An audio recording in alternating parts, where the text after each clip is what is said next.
बारिश के बाद पहाड़ों में किस तरह की स्थिति होती है, इसकी तस्वीर हम आपको लगातार अलग अलग इलाकों से दिखा रहे हैं। उत्तराखंड की बात करें तो उत्तराखंड में पिछले दिनों हुई बारिश के बाद कई जगह ऐसी हैं जो कि खतरे की जद में हैं। कुछ गांव ऐसे हैं जिन्होंने भारी तबाही झेली है और कुछ लोग ऐसे हैं जिन्हें अपना घर छोड़ना पड़ा है। इस वक्त ऐसे ही एक गांव में हम लोग मौजूद हैं। चमोली ज़िला है, थिरपाक गांव का नाम है। जिस जगह पर मैं इस वक्त खड़ा हूं, यह आपको लग रहा होगा कोई पथरीला रास्ता है। ये कहीं ऐसी जगह जाने वाला रास्ता तो बिल्कुल नहीं हो सकता जो किसी गांव को जोड़ता हो। लेकिन आप यकीन नहीं मानेंगे, ये एक अच्छा खासा रास्ता था जो करीबन 60-70 परिवारों की आबादी वाले गांव को जोड़ने वाला रास्ता था। सड़क से गांव की कनेक्टिविटी थी जो इस वक्त पूरे पत्थरों से भरी पड़ी है। पत्थर इसलिए क्योंकि बरसात हुई, ऊपर पहाड़ से मलबा पानी के साथ नीचे आया और पूरे गांव में उसने कुछ इस तरह की तबाही मचा दी कि गांव का पूरा जो रास्ता है वो डिस्कनेक्ट हो चुका है। रास्ते पर पत्थर, बड़े बड़े पत्थर आपको नज़र आ रहे हैं। आप जहां भी देखें तो आपको सिर्फ पत्थर ही पत्थर नज़र आएंगे।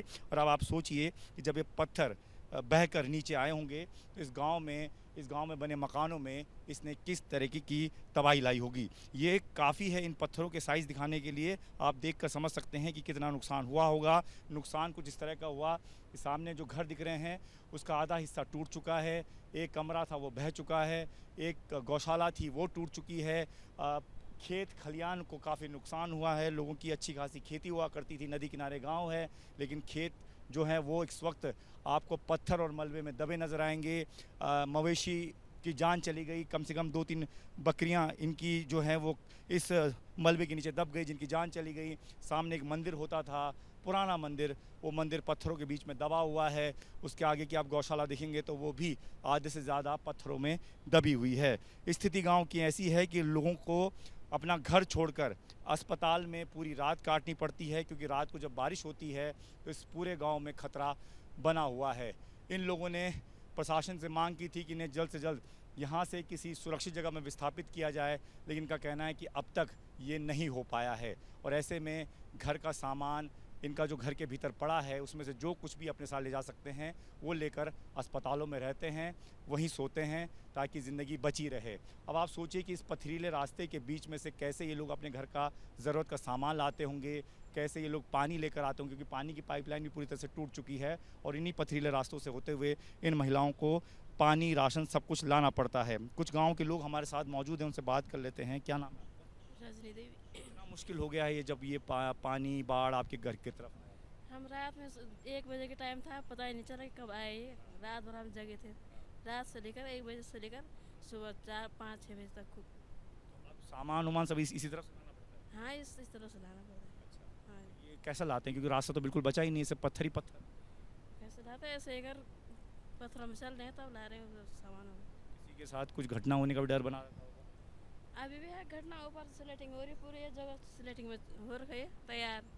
रात में हम घर छोड़कर हॉस्पिटल में जा रहे थे, रात को यहाँ रहे। तो अस्पताल में हाँ, वहीं सोते हैं रात को। कुछ और लोग भी हैं। अभी आप पानी लेकर आ रहे थे, रोज़ ऐसी पत्थरों के बीच से पानी लाना होता है? हाँ, ऐसे ही पत्थरों को जैसे पानी लाना पड़ता है। जिस दिन ये घटना हुई उस दिन 11 बजे से मैं तो बैठी हुई थी 11 बजे से, क्योंकि बहुत आवाज़ रात को? हाँ, बहुत आवाज़ आ रही थी और बैठे हुए थे। 1:15 पे ये घटना हो गई यहाँ पर। हम यहाँ से दौड़े, थोड़ा ऊपर में ये लेंटरों में खड़े हुए, तब तक गौशाला सारे भैंस तो बचा दी पर बकरी नहीं बचा पाए हम। हाँ, साले मकान बह गया। हम मकान बह गए, क्योंकि पानी तो सारे चौक में आ गए थे। हमने घर की वो ये नहीं होती जो बैठने वाली दीवारें होती है चौक की, वो तोड़ी सबल से, फिर पानी उधर को गया। नहीं तो वो सारे अंदर ही घुसते थे, वो पानी जितने अंदर थे वो अंदर ही घुसता था वो पानी। तब किस तरह से जान बचाई उस दिन?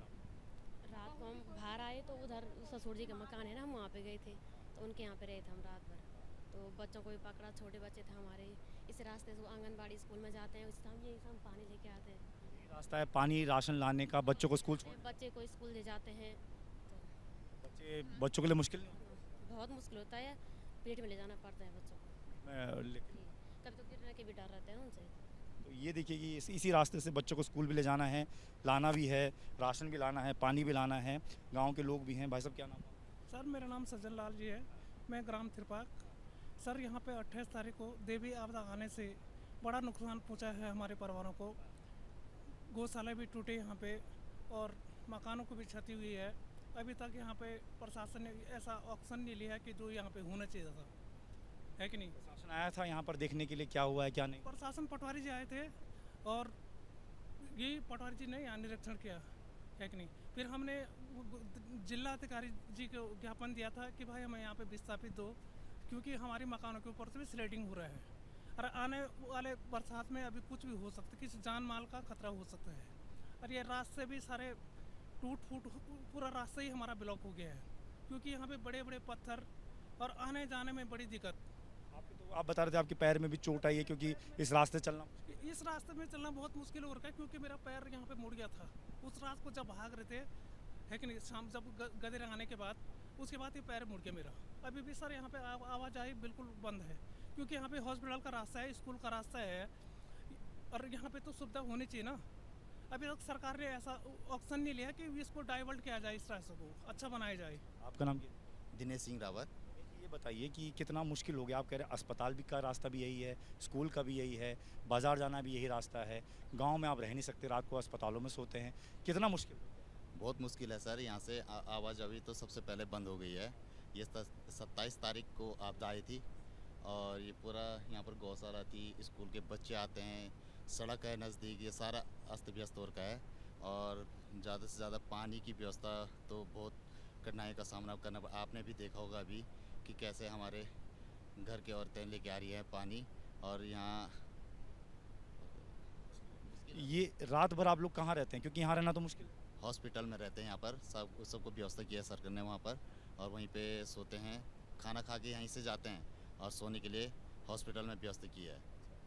डर रहता है रात भर की बारिश हुई, पानी आएगा तो मलबा भी आएगा। जी जी जी, बहुत डर रहता है। बारिश में हम रहते ही नहीं हैं यहाँ पर, हम चले जाते हैं हॉस्पिटल में सोने के लिए। हॉस्पिटल में भी नींद नहीं आती होगी, सोचिए कब क्या। हाँ, कब क्या हो जाए, सब गांव को खतरा है। तमाम लोग हैं जो कि यहाँ पर। जी आपको? सर मैं ये कहना चाहता हूँ कि हमें सर विस्थापित चाहिए यहाँ से दूसरी जगह, क्योंकि हमारा जो रहना खाना बहुत हराम हो रखा है यहाँ पे। जब भी परसों रात को बारिश आई, फिर वो उफान पे चढ़ गया था हमारा गदेरा, तो इसलिए बारिश आती तो पानी बढ़ जाता है, मलबा बढ़ जाता है सर, मलबा आना शुरू हो जाता रोज ही हो रही है बारिश। है। रोज ही हो रही सर बारिश रात को। और हम ये चाहते हैं कि विस्थापित हमें सरकार कहीं पे कर दे, जो कि हमारा बच्चों का जीवन यापन अच्छा हो जाए। कितना परिवार है सर टोटल यहाँ? यहाँ पे सर 8 परिवार हैं। ये टोटल आबादी इस पूरे इलाके की? आवाज़ें तो बहुत बढ़िया सर, कम 500 से ऊपर है सर। ये इलाका है जिसकी तस्वीर मैं आपको लगातार दिखा रहा हूँ। देखिए मेरे लिए भी चलना बहुत मुश्किल है, गांव वाले तो जैसे तैसे फिर भी अपना काम निकाल रहे हैं, लेकिन इनका ये कहना है कि जब गांव की स्थिति इतनी भयानक हो चुकी है तो प्रशासन को उन्हें जल्द से जल्द विस्थापित कर देना चाहिए। हालांकि अभी ये व्यवस्था की है कि जो एक सरकारी अस्पताल हुआ करता है, उस अस्पताल में इनको रात को सोने के लिए जगह दी जाती है ताकि ये वहाँ पर सुरक्षित रहें, लेकिन इनका ये कहना है कि ऐसा कब तक चल पाएगा। घर भी हैं, बच्चे भी हैं, तमाम कामकाज भी है, अपना व्यापार भी है, अपना व्यवसाय भी है, तो ऐसे में ये बहुत मुश्किल हो जाता है। प्रशासन को जल्द से जल्द कोई कदम उठाना होगा, इन्हें सुरक्षित जगह पर कोई जगह देनी होगी ताकि ये वहाँ पर अपने घर परिवार बच्चों के साथ रह सकें, अपनी नौकरी पर जा सकें, अपने व्यवसाय पर जा सकें। लेकिन मुश्किल ये है कि अभी तक ऐसा हुआ नहीं है। बारिश रोज़ होती है और जब बारिश होती है तो इसी तरीके से बाढ़ के तौर पे वो पानी नीचे की तरफ आता है और अपने साथ सब कुछ बहाकर ले जाता है। तो ये अलग अलग इलाकों की कहानियाँ हैं जो उत्तराखंड के अलग अलग गाँव से हम आपको दिखा रहे हैं कि कितनी मुश्किल इस वक्त ज़िंदगी हो गई है पहाड़ी लोगों की बारिश के बाद। कैमरामैन सुनील पांडे के साथ दीपक सिंह रावत, ABP न्यूज़, उत्तराखंड।